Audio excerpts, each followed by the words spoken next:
জানিয়ে দিব এই মুহূর্তে পাওয়া সর্বশেষ বাংলা সংবাদ। শুরুতেই শিরোনাম। ভারতের সঙ্গে সম্পর্কের বরফ গলতে শুরু করেছে এএনআইকে মির্জা ফখরুল। এরপরেই জানিয়ে দিব অপরাধ করে থাকলে শেখ হাসিনাকে ফিরিয়ে এনে বিচারের মুখোমুখি করা উচিত নিউ ইয়র্কে ডক্টর মোহাম্মদ ইউনূস। আরও জানিয়ে দিব ফ্যাসিবাদ চিরদিনের জন্য বিদায় দিতে হবে কাদের গনি চৌধুরীর হুঁশিয়ারি। এছাড়াও জানিয়ে দিব জয় সাদ্দাম সহ ছাত্রলীগের ৬৬ নেতাকর্মীর বিরুদ্ধে ছাত্র দলের মামলা। সর্বশেষ জানিয়ে দিব নিউ ইয়র্কে গণ অভ্যুত্থান বিরোধীদের অপতৎপরতা। এতক্ষণ শুনছিলেন সংবাদ শিরোনাম, এবারে বিস্তারিত। ভারতের সঙ্গে সম্পর্কের বরফ গলতে শুরু করেছে এএনআইকে মির্জা ফখরুল। ভারতের সঙ্গে সম্পর্কের বরফ গলতে শুরু করেছে বলে মন্তব্য করেছে বিএনপি মহাসচিব মির্জা ফখরুল ইসলাম আলমগীর। বাংলাদেশে নিযুক্ত ভারতীয় হাই কমিশনার প্রণয় ভার্মার সঙ্গে বৈঠকের পর দেশটির বার্তা সংস্থা এএনআইকে দেওয়া সাক্ষাৎকারে এই মন্তব্য করেন তিনি। ওই প্রতিবেদনে বলা হয়েছে, ছাত্র জনতার অভ্যুত্থানে শেখ হাসিনাকে প্রধানমন্ত্রী হিসাবে ক্ষমতাচ্যুত এবং অন্তর্বর্তী সরকারের দায়িত্ব গ্রহণের পর ভারতের সঙ্গে সম্পর্কের বরফ গলতে শুরু করেছে বলে বিশ্বাস করে বাংলাদেশের অন্যতম বৃহত্তম রাজনৈতিক দল বাংলাদেশ জাতীয়তাবাদী দল বিএনপি। এতে আরো বলা হয়, সম্প্রতি ঢাকায় নিযুক্ত ভারতীয় হাই কমিশনার প্রণয় ভার্মা সম্পর্ক জোরদার করার বিষয়ে আলোচনা করতে বিএনপির কার্যালয়ে দলটির মহাসচিব মির্জা ফখরুল ইসলাম আলমগীরের সঙ্গে বৈঠক করেন। মির্জা ফখরুল বলেন, প্রণয় ভার্মার সঙ্গে হওয়া বৈঠক উভয় দেশকে অনেক ইতিবাচক দিকে নিয়ে গেছে। বাংলাদেশে গত নির্বাচনের পর থেকেই আমাদের সম্পর্ক নিয়ে প্রশ্ন ছিল, কিন্তু এবার আমাদের অফিসে হাই কমিশনার আসায় অবশ্যই পরিস্থিতির উন্নতি হয়েছে, বরফ গলতে শুরু করেছে। তিনি আরো বলেন, ভারত ও বাংলাদেশের মধ্যে সবসময় খুব ভালো সম্পর্ক রয়েছে এবং সম্পর্ক উন্নত হয়েছে। অবশ্যই এটিও ভারত ও বাংলাদেশের সম্পর্কের একটি টার্নিং পয়েন্ট। তার দল ভারতের আশ্বস্ত করেছে যে ক্ষমতা এলে তারা বাংলাদেশের ভূখণ্ড বিচ্ছিন্নতাবাদী সংগঠনকে ব্যবহার করতে দেবে না। ভারতীয় হাই কমিশনারের সঙ্গে বৈঠক নিয়ে মির্জা ফখরুল বলেন, আমরা দুই দেশের মধ্যে স্বাভাবিক সম্পর্ক নিয়ে আলোচনা করেছি। আমরা পানি ভাগাভাগি সমস্যা, সীমান্ত হত্যা, বিদ্যমান বাণিজ্য ভারসাম্যহীনতার কথা উল্লেখ করেছি। একই সময় ভারতের প্রধান ইস্যু ছিল নিরাপত্তার সমস্যা। আমরা আশ্বস্ত করেছি, আমরা ক্ষমতায় থাকলে আমরা নিশ্চিত করব এই ভূখণ্ডটি বিচ্ছিন্নবাদীরা ব্যবহার করবে না। বাংলাদেশ ও ভারতের সম্পর্ক সবসময় খুব ভালো ছিল, কিন্তু বিএনপি ও ভারতের সম্পর্ক নিয়ে কিছু ভুল বোঝাবুঝি ছিল, এখন তার সমাধানের দিকে এগিয়ে যাচ্ছে। অপরাধ করে থাকলে শেখ হাসিনাকে ফিরিয়ে এনে বিচারের মুখোমুখি করা উচিত নিউ ইয়র্কে ডক্টর মোহাম্মদ ইউনূস। অপরাধ করে থাকলে শেখ হাসিনাকে ফিরিয়ে এনে বিচারের মুখোমুখি করা উচিত বলে মন্তব্য করেছে অন্তর্বর্তী সরকারের প্রধান উপদেষ্টা ডক্টর মোহাম্মদ ইউনূস। স্থানীয় সময় গতকাল নিউ ইয়র্কে এক অনুষ্ঠানে তিনি এই মন্তব্য করেন।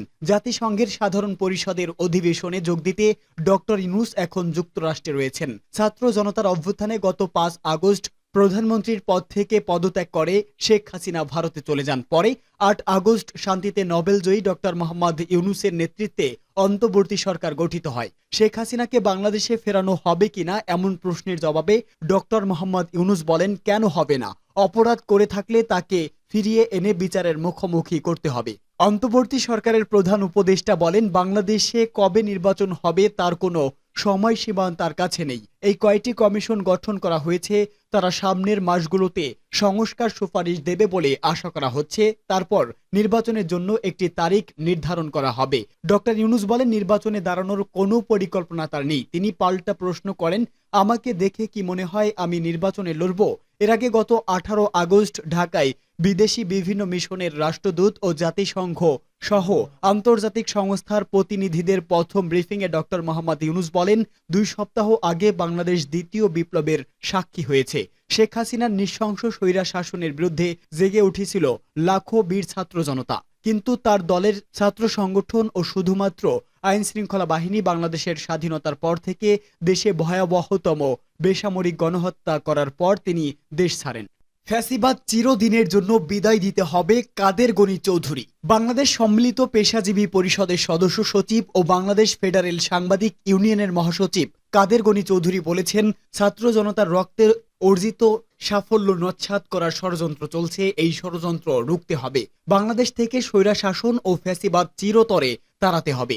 সাংবাদিকদের এ নেতা বলেন, দেশের মালিকানা জনগণের বুঝিয়ে দিতে হবে আমরা পূর্ণ গণতন্ত্র চাই, ভোটের অধিকার চাই, স্বাভাবিক মৃত্যুর গ্যারান্টি চাই, গণমাধ্যমের স্বাধীনতা চাই, গুম খুন ও বিনা বিচারে হত্যার অবসান চাই, আইনের শাসন চাই, মানবাধিকার চাই, একটি মানবিক বাংলাদেশ চাই। তিনি বলেন, পাচার হওয়া অর্থ দেশে ফেরত আনতে হবে, শেয়ার বাজার কেলেঙ্কারির সাথে জড়িতদের বিচার করতে হবে, বিদ্যুৎ কুইক রেন্টাল মেঘা প্রজেক্টের নামে দেশের অর্থ লুটারদের বিচার করতে হবে, ছাত্র ও গণহত্যাকারীদের দৃষ্টান্তমূলক শাস্তি দিতে হবে। নিউ ইয়র্কে অনুষ্ঠিত এক সংবর্ধনা ও মতবিনিময় সভায় তিনি এসব কথা বলেন। বাংলাদেশ সম্মিলিত পেশাজীবী পরিষদের সদস্য সচিব, বাংলাদেশ ফেডারেল সাংবাদিক ইউনিয়নের মহাসচিব, বিএনপির কেন্দ্রীয় কমিটির সদস্য ও তথ্য গবেষণা বিষয়ক সহ সম্পাদক কাদের গনি চৌধুরীর যুক্তরাষ্ট্রে আগমন উপলক্ষে প্রবাসী বাংলাদেশিরা এই সংবর্ধনা ও মতবিনিময় অনুষ্ঠানের আয়োজন করেন। জয় সাদ্দাম সহ ছাত্রলীগের ৬৬ নেতাকর্মীর বিরুদ্ধে ছাত্রদলের মামলা। ছাত্রদলের কমিটির উপর ছাত্রলীগের হামলার অভিযোগে সংগঠনটির সাবেক কেন্দ্রীয় সভাপতি নাহিয়ান খান জয় ও সাধারণ সম্পাদক লেখক ভট্টাচার্য, ঢাকা বিশ্ববিদ্যালয় শাখার সাবেক সভাপতি সঞ্জিত চন্দ্র দাস ও সাবেক সাধারণ সম্পাদক সাদ্দাম হোসেন সহ ৬৬ জনের বিরুদ্ধে মামলা দায়ের করা হয়েছে। মামলায় ঢাকা বিশ্ববিদ্যালয়ের সাবেক প্রক্টর গোলাম রব্বানীকেও আসামি করা হয়েছে। ঢাকার মেট্রোপলিটন ম্যাজিস্ট্রেট আখতারুজ্জামানের আদালতে ছাত্রদলের যুগ্ম সাধারণ সম্পাদক আরিফুল ইসলাম এই মামলার আবেদন করেন। এ সময় আদালত বাদীর জবানবন্দি গ্রহণ করে শাহবাগ থানাকে অভিযোগটি এজাহার হিসাবে গ্রহণের নির্দেশ দেন। মামলার অভিযোগে বলা হয়, 2022 সালের 27 সেপ্টেম্বর ছাত্রদলের নবগঠিত কমিটির সদস্যরা ঢাকা বিশ্ববিদ্যালয়ের ভিসি এর সঙ্গে দেখা সাক্ষাতের জন্য যাচ্ছিল। বিকাল 4টার দিকে স্যার এফ রহমান হলের সামনে পৌঁছালে ছাত্রলীগের নেতাকর্মীরা তাদের উপর হামলা চালায়। এতে আরিফুল ইসলাম সহ কয়েকজন আহত হন। মামলার অপর আসামিদের মধ্যে রয়েছেন রিয়াজুল ইসলাম, মোমেন শাহরিয়ার হাসান মুন, শামিউজ্জামান শামী, আসিফ হোসেন, রেহানুল লাভলি, সাব্বির হোসেন, আরিফুল ইসলাম আরিফ, আহিদুল ইসলাম আকাশ, বাঁধন মিয়া, আজিজুল হক, ওবায়দুল হোসেন ও সোলাইমান হাবিব সহ প্রমুখ। নিউ ইয়র্কে গণ অভ্যুত্থান বিরোধীদের অপতৎপরতা। যুক্তরাষ্ট্রের নিউ ইয়র্কে জাতিসংঘ সাধারণ পরিষদের অধিবেশনে যোগ দিয়েছে অন্তর্বর্তী সরকারের প্রধান উপদেষ্টা ডক্টর মোহাম্মদ ইউনূস সহ প্রতিনিধি দল। সেখানে গণ অভ্যুত্থান বিরোধীরা একের পর এক অপতৎপরতা চালিয়ে যাচ্ছে বলে অভিযোগ উঠেছে। সামাজিক যোগাযোগ মাধ্যম ফেসবুকে এক পোস্টে এ বিষয়টি তুলে ধরেন নিউ ইয়র্কে অবস্থানরত সাংবাদিক ইমরান আনসারি। তিনি লেখেন, ডক্টর ইউনূসের জাতিসংঘ সফরে বিপ্লব বিরোধী আওয়ামীপন্থীদের দাপট। ডক্টর ইউনূসের জাতিসংঘ সফরে গণ অভ্যুত্থান বিরোধীরা একের পর এক ঘটনা ঘটিয়ে যাচ্ছে। প্রথমত, ক্লিন্টন গ্লোবাল ইনিশিয়েটিভে যখন ডক্টর ইউনূস ছাত্রদের প্রতিনিধি দুজনকে ডাকছিলেন, তখন আওয়ামী লীগের একজন সংসদ সদস্যের ভাতিজা সেখানে শেখ হাসিনা স্টাইলে ঢুকে পড়েন, যা ডক্টর ইউনূসের বিশেষ সহকারী মাহফুজ আলম স্বীকার করেছে।